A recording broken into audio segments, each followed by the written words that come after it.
બોર્ડમાં ચમક્યા તેજસ્વી તારલાઓ. નમસ્કાર, હું છું પીનલ. સ્વાગત છે આપનું કરંટ ટોપિકમાં. અને ધોરણ 12નું જ્યારે પરિણામ આવ્યું છે ત્યારે ક્યાંક ખુશી તો ક્યાંક ગમનો માહોલ જોવા મળ્યો છે, કારણ કે ધોરણ 12માં જે કોઈ પણ વિદ્યાર્થીઓ હોય તેમનું આ પરિણામ ખરેખર તેમના ભવિષ્ય માટે ખૂબ જ જરૂરી હોય છે. તેની માટે ખૂબ પહેલેથી તૈયારીઓ કરવામાં આવતી હોય છે. ને માત્ર વિદ્યાર્થીઓનું પરિણામ હોય છે, પણ તેની સાથે સાથે ક્યાંક આ પરિણામ તેમની મહેનતનું હોય છે. ન માત્ર તેમની મહેનત, પરંતુ એમની સાથે તેમના માતા પિતાની મહેનત, એમના શિક્ષકોની મહેનત પણ આમાં ક્યાંક જોડાયેલી હોય છે. અને એટલા જ માટે સૌ કોઈ તેની રાહ ચોક્કસથી જોતા જોવા મળતા હોય છે.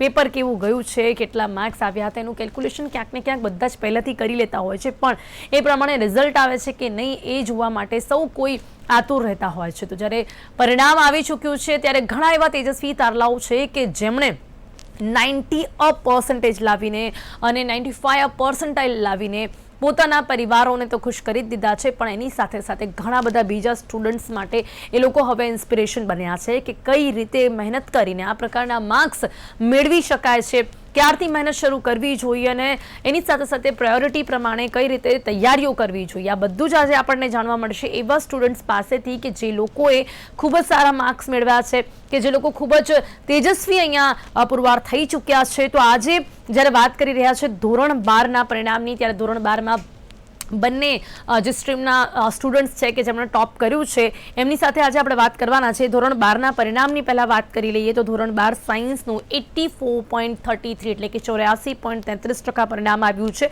અને સામાન્ય પ્રવાહ એટલે કે કોમર્સનો જે પરિણામ છે 92.71% એટલે કે 92.71% પરિણામ આવ્યું છે. સાયન્સનું પરિણામ જે સામાન્ય પ્રવાહ છે તેના કરતાં હંમેશા થોડુંક ઓછું જોવા મળતું હોય છે. છોકરીઓ ફરી એક વખત આ વખતે ધોરણ 12માં ના પરિણામમાં આગળ જોવા મળે છે છોકરાઓ કરતાં.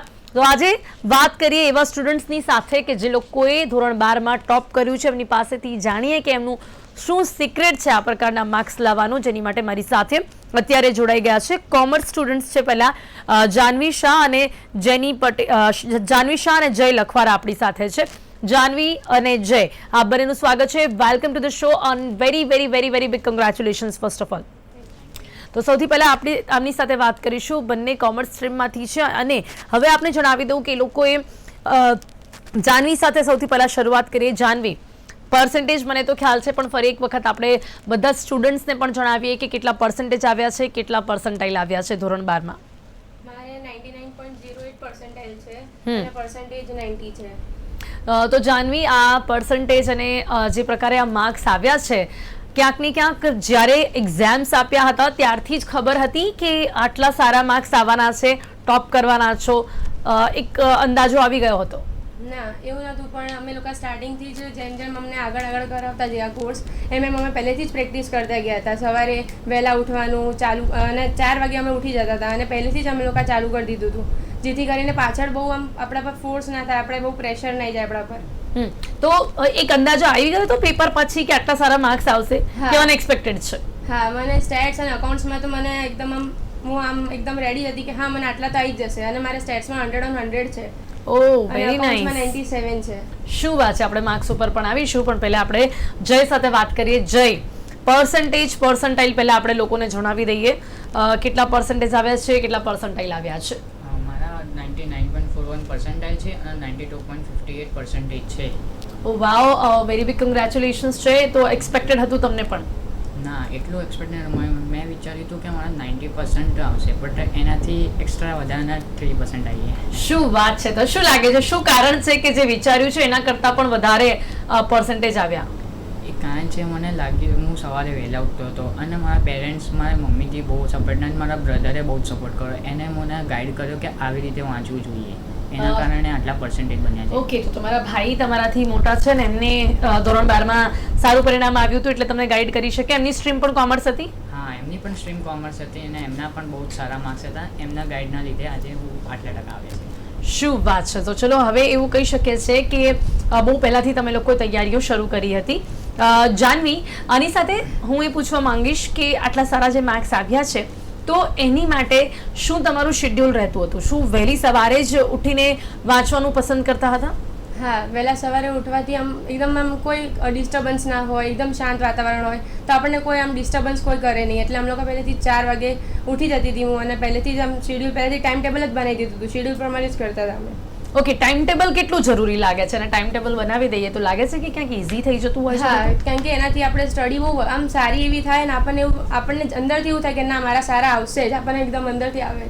ઓકે, જાનવી કોમર્સ સ્ટ્રીમ કેમ પસંદ કરી હતી? 10th શું રિઝલ્ટ આવ્યું હતું ને શું પહેલેથી જ એવું હતું કે હું કોમર્સમાં જ જઈશ? હા, બીકોઝ મારે આમ કહેવાય ને બહુ આમ વધારે આપણી પાસે ઓપ્શન હોય કે હા જેમ કે CMA CPA બધું જે કરવું હોય કરી શકે આગળ જઈને, આમ કોઈ એવું જરૂરી નહીં કે A ગ્રુપ કે B ગ્રુપ, એટલે મારે આગળ એવી રીતે કોમર્સ લીધું મેં. ઓકે, તો જે તમે કેમ લીધું હતું કોમર્સ? પહેલેથી જ પસંદ હતું? હા, મને કેલ્ક્યુલેશન એન્ડ ઓલ એટલા માટે લીધું કે પછી ભાઈએ લીધું હતું અને એટલા માટે તમને લાગ્યું કે એક હેલ્પ પણ બહુ સારી રહેશે? ના તો જ્યારે 9thમાં આવ્યો ને ત્યારે જ મેં વિચાર લીધો કે મારે CA બનવું છે, એટલા માટે મારે કોમર્સ લેવાનું છે, એટલા માટે મેં કોમર્સ લીધું. જય એટલું ધીમું કેમ બોલે છે? જયને થોડુંક તેજ બોલવું પડશે, એટલે બહુ શાંત છે એટલે જ આટલા સારા માર્ક્સ આવ્યા છે એવું કહી શકાય છે? ના એવું નથી, બટ શાંતિથી એવી આદત છે. ઓકે, શાંતિની આદત છે ને એટલે જ કદાચ મને લાગે છે કે આટલા સારા માર્ક્સ આવ્યા છે જયના. ચલો હવે આપણે વાત કરીએ જેની સાથે. જેની, વેલકમ ટુ ધ શો. જેની જે છે આપણી સાથે જોડાઈ છે, સાયન્સ સ્ટુડન્ટ છે અને એના પણ બહુ જ સારા માર્ક્સ આવ્યા છે. એની સાથે એની પાસેથી જ વાત કરીને આપણે જાણવાનો પ્રયાસ કરીશું. જેની, શું માર્ક્સ આવ્યા છે અને કેટલા પર્સન્ટેજ છે, કેટલા પર્સન્ટાઇલ છે? સૌથી પહેલા મારા 99.14 જેવા પર્સન્ટાઇલ છે અને 91.08 જેવા પર્સન્ટેજ છે. તો જેની સાયન્સ કેમ પસંદ કર્યું? તો આપણે ત્યાં છે ને એવું પહેલેથી જ કહેવામાં આવે છે કે સાયન્સ સ્ટ્રીમ એ લોકો પસંદ કરે છે કે જે લોકો બહુ જ ભણ કરતા હોય અને જેમને કહેવાય ને કે ક્યાંક પહેલાથી જ એક બાયફર્ગેશન કરી દીધું છે કે હા સાયન્સ એટલા માટે જ લેવાનું હોય કે જ્યારે તમે આખો દિવસ જે સમય છે ભણવાને આપી શકતા હોય. તો તમે પહેલાથી જ એવું કંઈક હતું એટલા માટે સાયન્સ લીધું? ના એવું નહોતું, મતલબ એકચ્યુઅલી હું એટલું બધું હાર્ડ વર્ક નહીં, બટ હું સ્માર્ટ વર્ક થોડુંક કરી લઉં છું, એટલે I think that it's more that. Oh very nice. Smart work માટેની ડેફિનેશન શું અમે જાણી શકીએ? કારણ કે ઇટ્સ મોર ઇમ્પોર્ટન્ટ કે તમે બહુ જ બધું વાંચો અને પછી માર્ક્સ લાવો, મહેનત કરો, એના કરતાં પણ વધારે ક્યાંક એ ઇમ્પ્રેસિવ હોય છે કે તમે સ્માર્ટ વર્ક કરીને માર્ક્સ લાવો. તો મારે જાણવું છે કે સ્માર્ટ વર્ક કઈ રીતે કરતા હતા તમે? એટલે મતલબ મેં લાઈક એક્ઝામ પેટર્ન્સ ને એ બધું ઓબ્ઝર્વ કરેલું પહેલાં, તો આઈ થોટ કે બહુ બધી રેફરન્સ બુકને એ બધું રેફર કર્યા કરતાં કોઈ એક જ રેફરન્સ બુકને આપણે રેફર કરીએ ને તો કન્ફ્યુઝન બી અવોઇડ થાય અને લાઈક જેટલું લાઈક ઓછું કરીએ બટ બેટર કરીએ ને તો વધારે યીલ્ડ થાય રિઝલ્ટ્સ. ઓકે, જાનવી, શું લાગે છે કે જે રીતે જેનીએ કહ્યું કે આપણે સ્માર્ટ વર્ક બહુ જરૂરી છે, તો આપ પણ આ વાત સાથે સહેમત છો કે ક્યાંક ને ક્યાંક તમે પણ સ્માર્ટ વર્ક કરીને જ આ પ્રકારનું પરિણામ લાવી શક્યા છો? હા, સ્માર્ટ વર્ક જ અમે લોકો પહેલેથી કર્યું છે કે ના હા આપણે જેમ ભલે ઓછું કરીએ પણ જે કરીએ એકદમ પરફેક્ટ કરીએ કે હા આપણે એમાં તો માર્ક્સ જાય જ નહીં. ઓકે, એની સાથે સાથે જ એની હવે આપણે છે ને માર્ક્સ ઉપર થોડુંક આવી જઈએ.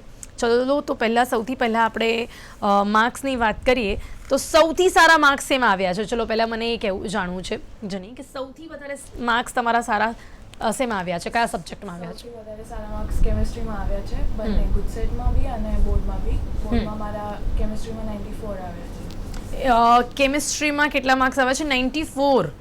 ઓકે, તો હવે હું એ પૂછીશ તમને જેની કે કેમિસ્ટ્રીમાં આટલા સારા માર્ક્સ લાવવા માટેનું સૌથી વધારે એક એવું કહી શકાય ને કે ફેક્ટર કયું હતું કે જેના કારણે, કારણ કે કેમિસ્ટ્રી એટલે કે તમને બહુ જ બધું આમાં કેલ્ક્યુલેશન તો નહીં પણ આપણે કહેવાય ને કે આમાં બધું જ તમને બહુ ધ્યાન રાખવું પડે કે કોની સાથે કયું જે પેલા સમીકરણો હોય છે એ બેસી શકે છે, બધા જ યાદ કરવાના રહેતા હોય છે.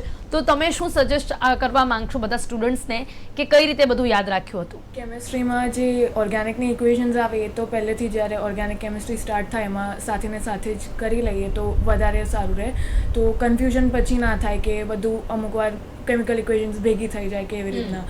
અને ઇનઓર્ગેનિકમાં મતલબ જે ફર્સ્ટ સેકન્ડ થર્ડ ચેપ્ટર્સ છે એના ન્યુમેરિકલ્સ જે છે એ હું સ્ટાર્ટિંગથી જ તે જેમ જેમ ચેપ્ટર પતે એમ પ્રેક્ટિસ કરતી હતી અને દર મહિને બધા ન્યુમેરિકલ્સ હું કરતી હતી સોલ્વ. તો કેમિકલ ઇક્વેશન્સ બહુ ઇઝીલી યાદ રહી જાય છે જની તમને? એટલે એવી રીતના વિચારીને લેવાનું કે નથી યાદ રહેતી કે એવી રીતના, એટલે સમજી લઈએ એકવાર તો ઇઝીલી યાદ રહી જાય છે. એટલે એમાં સમજવા માટે કોઈ ટિપ્સ આપવા માંગશો સ્ટુડન્ટ્સને? સમજવા માટે એવું કોઈ સ્પેસિફિક ટિપ નથી, બસ ખાલી જે અંદરનું સબ્જેક્ટ મેટર છે કે જેમ કે મતલબ કેમિકલ રિએક્શનમાં શું મતલબ થઈ રહ્યું છે actually what is going on એ તમારે યાદ રાખી લેવાનું, તો પછી ઇટ્સ ઇઝીયર. જેની પ્રેક્ટિકલ્સ કેટલા મેટર કરતા હોય છે અને તમારા સ્કૂલમાં કેટલા પ્રેક્ટિકલ્સ કરાવવામાં આવતા હતા અને એ પ્રેક્ટિકલ્સ જે કરાવવામાં આવે છે પ્રયોગો એ ખરેખર તમને માર્ક્સ લાવવા માટે અને બધું જ ઇક્વેશન સમજવા માટે કેટલા હેલ્પફુલ રહેતા હોય છે? પ્રેક્ટિકલ્સ ઇમ્પોર્ટન્ટ છે, બહુ ઇમ્પોર્ટન્ટ છે. અને કેમેસ્ટ્રીમાં સ્પેશિયલી સારું એવું મતલબ તમને કન્ટેક્સ સારું મળશે અગર પ્રેક્ટિકલ સરખી રીતે પરફોર્મ કર્યા હશે તો. Same goes for physics as well and biology. Okay, ચલો આપણે બીજા સબ્જેક્ટ્સની વાત કરીશું, પણ પહેલાં આપણે હવે જાનવી સાથે વાત કરીએ. જાનવી, સૌથી સારા માર્ક્સ એમાં આવ્યા છે? મારે સ્ટેટિસ્ટિક્સમાં સારા આવ્યા છે, 100 on 100 છે. વાવ, સ્ટેટિસ્ટિક્સમાં એક પણ માર્ક્સ નથી કપાયો. શું કારણ લાગે છે કે બધું જ પરફેક્ટ કરીને આવ્યા હતા? હા, અને પહેલેથી જેમ જેમ ચેપ્ટર જાય એમ અમે લોકો પહેલાં નોટ્સ બનાવીએ, એમાં ફોર્મ્યુલા કરી દઈએ, જેથી કરીને ફોર્મ્યુલા મિસ્ટેક ના થાય. ફોર્મ્યુલા અગર સાચી હોય તો પછી માર્ક્સ એમને મળી જ જવાના છે, સ્કોર થઈ જ જવાના છે. જેટલું પાર્ટ 1 ઇઝી હતું એટલું જ પાર્ટ 2 હાર્ડ હતું, ટફ હતું, પણ અમે લોકો એની પાછળ બહુ જ પ્રેક્ટિસ કરી છે અને અમે લોકો આવી રીતે સારા માર્ક્સ લાવ્યા. શું પ્રેક્ટિસ કરી એ તમે ટિપ્સ આપો કે જેથી કરીને બીજા સ્ટુડન્ટ્સ પણ 100 out of 100 એક પણ માર્ક્સ સ્ટેટિસ્ટિક્સમાં ન કપાય એવી મહેનત કેવી રીતે કરવી જોઈએ? આપણે જોઈએ કે બધા જેમ કે BA છે, ઇકો છે, બધા આમ થિયરી સબ્જેક્ટ છે તો બધા બોર થઈ જાય. તો જેવામાં આપણે આમ કહેવાય ને કે થિયરી થઈ જાય એવું તરત આપણે જેમ કે ફ્રી પડ્યા હોય તો ફ્રી પડે ને ત્યારે સ્ટેટ્સ લઈને બેસી જવાનું, જેથી એમાં કંટાળો બી ના આવે અને આપણું એટલું પાકું બી થઈ જાય.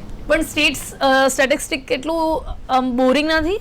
સહેજ બી ના. ઇન્ટરેસ્ટિંગ લાગે છે? ઇન્ટરેસ્ટિંગ એકદમ. યસ, તો જયને કેવું લાગે છે સ્ટેટિસ્ટિક્સ? બહુ સારું લાગે છે, બહુ ઇન્ટરેસ્ટિંગ. માર્ક્સ કેટલા આવ્યા છે? 97 છે સ્ટેટિસ્ટિક્સ. 97. ઓકે, 3 માર્ક્સ ક્યાં કપાઈ ગયા?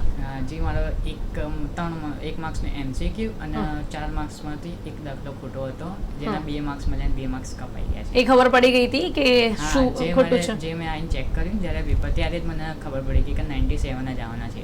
વાહ, ગ્રેટ. એટલે તમે બી આવું કરતા હતા જ્યારે તમે આવો પેપર? તો બધા સ્ટુડન્ટ્સ એવું કરતા હોય છે કે પેપર આપીને આવીને એટલે તરત જ આપણે ચેક કરવા માટે બેસીએ. બીજા દિવસે બીજું પેપર હોય પણ છતાં પણ આપણે પહેલાં એનું ટેન્શન લે. એવું કર્યું છે તમે બી? હા. ઓકે, હવે જય, આટલા સારા માર્ક્સ આવ્યા છે સ્ટેટિસ્ટિક્સમાં, શું તમે કહેવા માંગશો કે એના કેલ્ક્યુલેશન્સ જે પણ હોય છે અને મારે કઈ રીતેની તૈયારી કરવી જોઈએ જેથી કરીને આટલા માર્ક્સ આવી શકે? સ્ટેટિસ્ટિક્સમાં ડેલી ટુ ડેલી દાખલાની ગણતરી પ્રેક્ટિસ કરવી જોઈએ. એક્ઝામ્પલ્સ, સ્વાધ્યાયના, એ બધાની પ્રેક્ટિસ ડેલી ટુ ડેલી કરવી જોઈએ. અને જેમ જેમ ચેપ્ટર જાય એનું રિવિઝન કરતું રહેવું જોઈએ. અને હંમેશા સ્માર્ટ વર્ક જે પ્રીવિયસ યરના પેપર્સ હોય એના દાખલા સોલ્વ કરવા જોઈએ, તો એનાથી બહુ જ ફાયદો થાય. ઓકે, એ હેલ્પફુલ રહેતું હોય છે હંમેશા. પેપર્સ જે પણ પહેલાં હોય એને જો સોલ્વ કરતા હોઈએ તો એ બહુ હેલ્પફુલ રહે છે. હા, બહુ જ હેલ્પફુલ રહે છે અને બહુ વધારે માર્ક્સનું એમાંથી પૂછાય છે. ઓકે, ચલો એના પર આવીશું. હવે પહેલાં આપણે જેની સાથે વાત કરીએ. જેની, ફિઝિક્સ માટે શું કહેશો? ફિઝિક્સ મને એવું લાગે છે ઘણા બધા લોકોને ટફ લાગતું હોય છે. એમાં એક તો ઘણી બધી આકૃતિ હોય, એમને સમજવાનું હોય, ન્યુમેરિકલ સમજવાના હોય ને એમાં પણ પેલું ઘણી વખત તો આપણે એ પણ જોઈએ કે લોકોને LHS = RHS કરવામાં પણ ઘણી તકલીફો પડતી હોય છે. શું તમે કહેશો? ફિઝિક્સમાં માર્ક્સ કેટલા છે એ પણ પહેલાં પૂછી લો. ફિઝિક્સમાં મારા 86 છે. ઓકે. અને ફિઝિક્સ માટે ઇમ્પોર્ટન્ટ છે ડેરિવેશન્સ. તો ડેરિવેશન્સ બી લાઈક યુઝ્યુઅલી ઇઝી જ હોય છે, બસ ખાલી સમજવું ઇમ્પોર્ટન્ટ છે કે અંદર શું ચાલી રહ્યું છે. અને લાઈક એમને એમ રટ્ટા મારવાથી તો નહીં યાદ રહે, બટ એકવાર ખબર પડી જાય તો પછી 2 કે 3 વાર પ્રેક્ટિસ કરો તો આવડી જાય. એવી રીતના ફિઝિક્સમાં ડેરિવેશન્સનું. અને ન્યુમેરિકલ્સ માટે બી લાઈક દર મહિને પ્રેક્ટિસ ઇઝ ઇમ્પોર્ટન્ટ. અને ફિઝિક્સના પ્રેક્ટિકલ્સ માટે શું કહેશો? એ કેટલા ઇમ્પોર્ટન્ટ હોય છે અને કેટલા ટફ લાગતા હોય છે? એના પ્રેક્ટિકલ એક્ઝામ્સ પણ સ્કૂલ્સમાં થતા હોય છે, એ કેવા રહ્યા હતા તમારા? ફિઝિક્સના પ્રેક્ટિકલ્સ બી સારા રહ્યા હતા. અને મતલબ કેમિસ્ટ્રી કરતાં થોડુંક ફિઝિક્સ અમુક વાર હાર્ડ લાગી શકે પ્રેક્ટિકલમાં બી, બટ ઓપ્ટિક્સના પ્રેક્ટિકલ બી ઇમ્પોર્ટન્ટ છે. એટલે એ મતલબ થિયરી સાથે અગર ઓપ્ટિક્સના પ્રેક્ટિકલ્સ બી કરો તો તમને સરખી રીતે વધારે ખબર પડે કે ચેપ્ટરમાં શું ચાલી રહ્યું છે. ઓકે, તો જેની તમને લાગે છે કે ફિઝિક્સ કેમિસ્ટ્રી માટે પણ એવું હોય કે આપણે પહેલાંના પેપર સોલ્વ કરીએ તો એ હેલ્પફુલ રહેતું હોય છે? હા, 100% હેલ્પફુલ રહે, બટ એવું જરૂરી નથી કે મતલબ અમુક વાર મારે એવું હતું કે હું પહેલાં આખી NCERT જ સરખી રીતે કરી લેતી હતી, તો પછી એક સમયે PYQs કે પ્રીવિયસ યર પેપર્સ ના થાય તો બી ચાલે. એટલે ઓકે, NCERT કરી લો તો એ બહુ જ વધારે હેલ્પફુલ રહે છે. હા, એવું તમે સ્ટુડન્ટ્સને કહેવા માંગશો? હા, I would like to say that NCERT મેં લાઇન ટુ લાઇન કરેલી આખી યાદ. અને ત્રણેય સબ્જેક્ટમાં, એટલે એ વધારે ઇમ્પોર્ટન્ટ છે આઈ થિંક. એટલે કેમ એવું લાગે છે કે એમાં બધું જ આવી જાય છે એવું કહી શકાય છે? હા, બધું જ કવર થઈ પછી તમારે બહારનું કંઈ ભણવાની જરૂર નથી? હા, 100% એવું કોઈ જરૂરી નથી કે પેપર્સ કરવા તે. અગર એનસીઈઆરટી પ્રોપર કરી લીધી હોય તો પછી પીવાયક્યુ તમે એકવાર સ્કીપ કરો તો ચાલે. ઓકે, જાનવી, તમારું શું કહેવું છે? ચલો બીજા સબ્જેક્ટ્સની વાત કરીએ. ઓર્ગેનાઇઝેશન ઓફ કોમર્સ, કેટલા માર્ક્સ આવ્યા હતા એમાં? મારે એમાં 88 આવ્યા છે. ઓકે, ચલો તો એમાં શું કહેશો? એની પ્રિપરેશન કઈ રીતે કરી હતી? એ સબ્જેક્ટ કેવો લાગે છે? એ સબ્જેક્ટ છે ઇઝી, પણ છે ને એમાં ઓલું હેડ પોઈન્ટ્સ બહુ હોય છે. તો અમે લોકોએ પહેલેથી જેમ આમ લોંગ આન્સર 5 માર્કર હોય તો એમાં જે હેડ પોઈન્ટ્સ હોય ને એના નાના નાના શોર્ટકટ્સ બનાવી દીધા, જેથી આપણે પાછળથી ખાલી શોર્ટકટ જ યાદ રાખવાના. કારણ કે અંદર આન્સર તો આપણે લખી શકીએ પણ હેડ પોઈન્ટ્સ જ ના આવડે તો કશું ના થાય.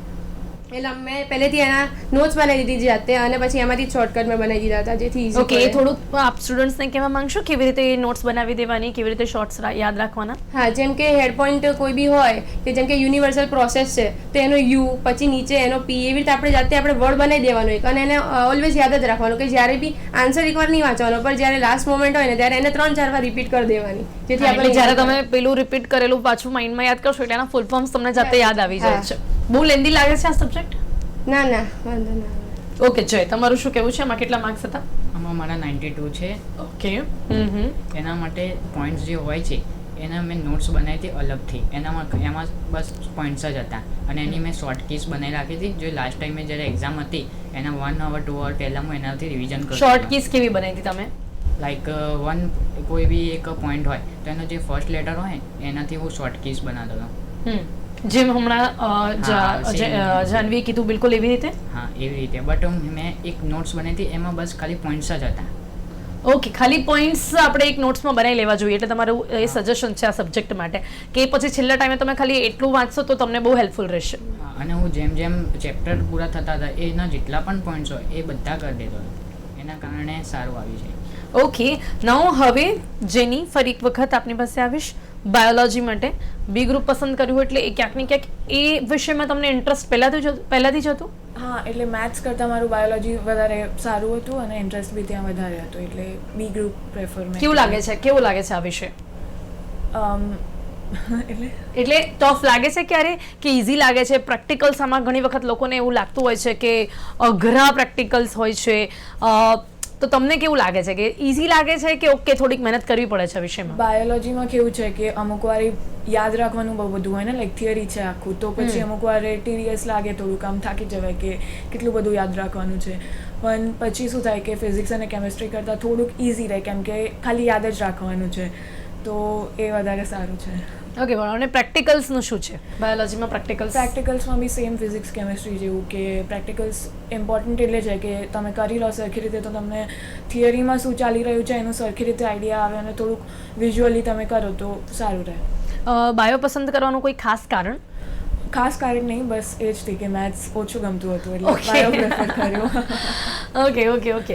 હવે જ્યારે વાત કરીએ આપણે ફિઝિક્સ, કેમિસ્ટ્રી અને બાયોલોજીની, બીજા સબ્જેક્ટ્સની વાત કરી લઈએ, ઇંગ્લિશ અને તમે જે ઓપ્શનલ સબ્જેક્ટ કયો પસંદ કર્યો? કમ્પ્યુટર પસંદ કર્યું. ઓકે, તો ઇંગ્લિશ કેવું છે?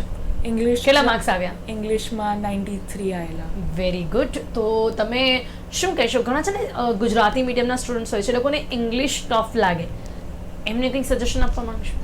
ઇંગ્લિશમાં બસ થોડુંક સેન્ટેન્સ ફોર્મેશન અને ખાલી વોકેબ્યુલરી જે છે એ સુધારી લો તો પછી જે એટલીસ્ટ ક્વેશ્ચન આન્સર્સવાળો પાર્ટ છે એ ક્લિયર થઈ જાય, કેમ કે થિયરીમાં લાઈક સ્ટોરીઝ જેવું જ હોય છે, તો તમે એકવાર ચેપ્ટર સમજી લો અને સેન્ટેન્સ ફોર્મેશન, ગ્રામર અને વોકેબ્યુલરી સરખું હોય તો તમે એટલીસ્ટ ક્વેશ્ચન આન્સર એક સમયે જાતે બનાવીને બી લખી શકો, એ ઇઝી રહે.